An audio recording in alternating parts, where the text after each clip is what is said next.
The Samsung Galaxy M32 was officially introduced in India now this month in July. It's also coming to Europe, and we will take a look at that now. Let's go.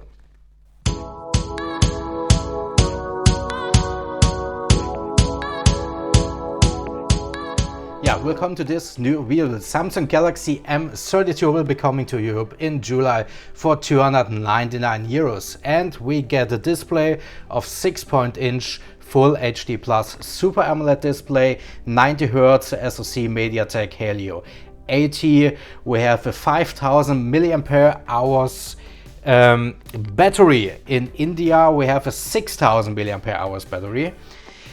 We have a 6 GB of RAM, 128 GB storage.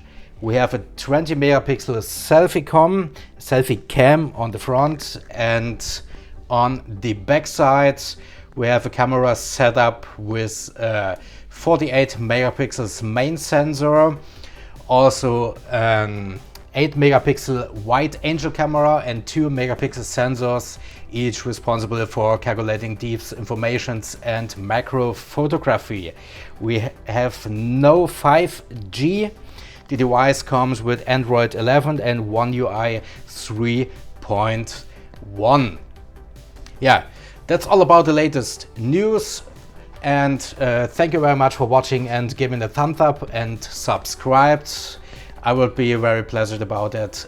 See you soon on the next video. Thanks, bye.